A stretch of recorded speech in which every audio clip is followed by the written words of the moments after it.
Kita kembali. Hadis yang panjang, 3 orang lelaki masuk ke sebuah gua, kemudian menggelinding batu besar, menutupi mulut gua dan dia tidak bisa keluar. Mereka tidak bisa keluar. Masing-masing bertawassul dengan amalan saleh yang pernah mereka lakukan. Dan di sini ikhwani menyebutkan amalan saleh kepada Allah bukan riya. Yang riya jika kita sebutkan kepada manusia. Jadi kalau kita sebutkan kepada Allah dan bertawassul dengan amalan saleh itu boleh. Ya. Sebagaimana di dalam Al-Qur'an, Rabbana innana sami'na munadiyan yunadi lil imani an aminu bi rabbikum fa amanna Rabbana faghfir lana dzunubana. Ini contoh tawassul dengan amalan saleh. Ya Allah, sungguh kami telah mendengar seruan yang Engkau kirimkan, yang Engkau utus. Ya, innana sami'na munadiyan yunadi bil iman, untuk beriman kepadamu. Fa amanna, kami telah beriman ya Rabb, dan dengan keimanan tersebut Rabbana faghfir lana, ampunkan dosa-dosa kami ya Allah. Menyebutkan amalan saleh kepada Allah Subhanahu wa taala. Sebagaimana ketika lelaki ini, apa amalan saleh yang mereka sebutkan? Ayuhal ikhwah. Yang pertama, dia bertawassul kepada Allah Subhanahu wa taala dengan birrul walidain, berbakti kepada kedua orang tuanya.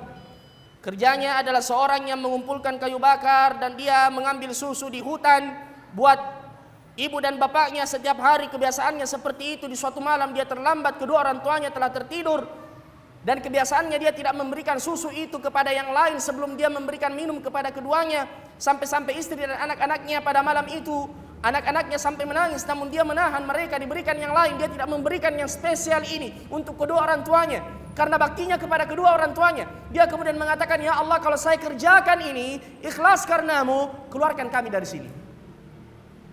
Batu itu bergeser. Luar biasa. Batu itu bergeser. Ayuhal ikhwah. Ya, makanya ini pelajaran. Berbakti kepada kedua orang tua. Ya. Minta doa dari bapak dan ibu kita. Mereka lah karamah kita. Mereka lah berkah hidup kita. Ya. Tidak ada kebaikan kepada seseorang yang durhaka kepada kedua orang tuanya. Beberapa waktu yang lalu ada seorang lelaki, pemuda yang datang kepada saya. Dia mengatakan, Ustaz, saya mau curhat. Ya, silakan. Di majelis dia minta waktu. Setelah ini saya mau bertemu. Saya mengatakan tafadhol. Dia datang, dia kemudian mengatakan, Ustaz, saya mau curhat. Ada masalah saya. Apa masalah tak?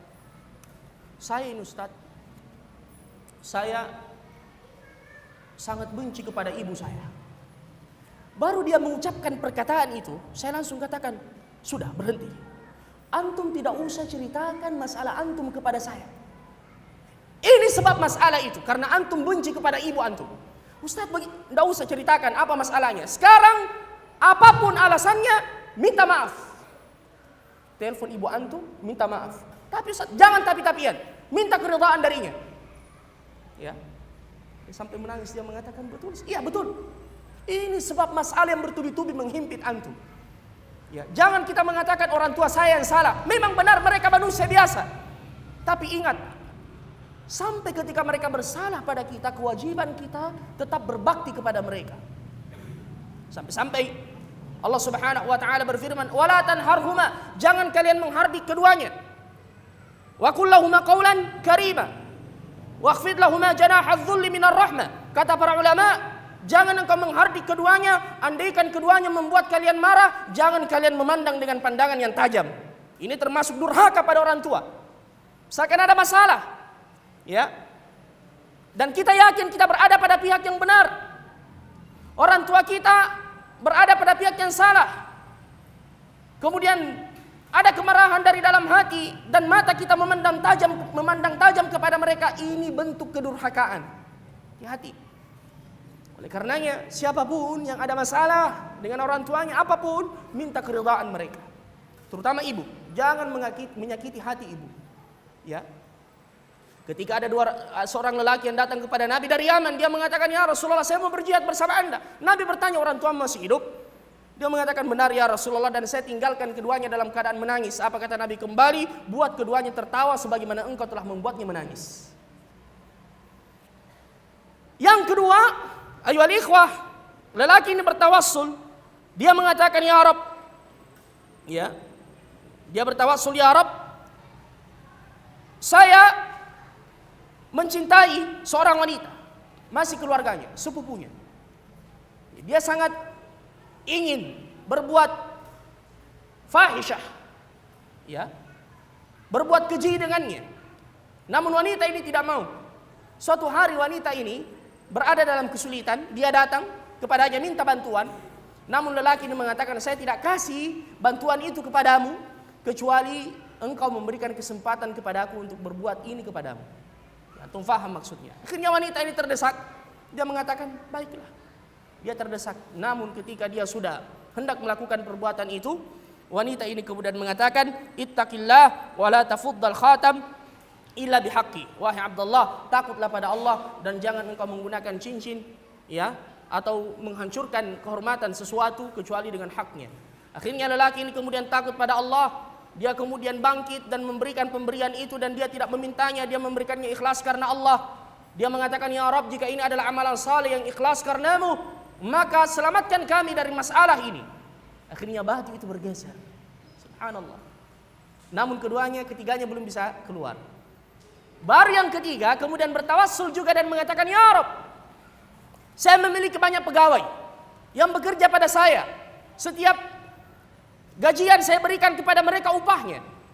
Pernah suatu ketika ada seorang lelaki yang tidak mengambil upahnya, belum sempat dia ambil, dia pergi.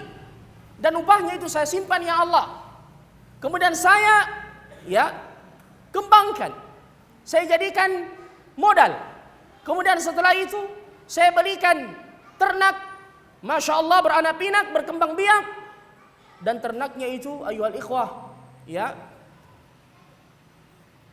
berlipat ganda, ya, di padang gembalaan, ya, di sebuah lembah. Dan datanglah lelaki itu beberapa waktu kemudian, dia meminta upahnya yang belum sempat ia ambil. Yang ada di benaknya cuma beberapa dirham saja. Namun lelaki ini kemudian mengatakan, semua yang kau lihat ini milikmu. Dia mengatakan, ya Abdullah, wahai hamba Allah, jangan engkau mempermainkan aku. Mengapa engkau mengatakan semua ini milik saya? Dia mengatakan, benar, ini semua milikmu. Ini uangmu, ya, yang subhanallah saya belikan ternak ini, kemudian dia berkembang, dia ambil semuanya. Dan betul orang ini ambil semua. Dia kemudian mengatakan, ya Rabb, kalau saya lakukan ini ikhlas karenamu, maka keluarkan kami dari sini. Maka bergeraklah batu itu dan mereka bisa keluar dengan izin Allah. Ini kisah bukan dari Ustadz Harman, bukan dari saya miskin ilmu ini, tapi dari Nabi kita Muhammad sallallahu alaihi wasallam yang tidak bercerita dengan hawa nafsu, namun wahyu dari Allah Subhanahu wa taala. Yang pertama bertawassul dengan birrul walidain, yang kedua bertawassul dengan al-iffah, kesucian dirinya, dan yang ketiga bertawassul dengan al-amanah, sifat amanah, ya, yang ia tunjukkan. Baik.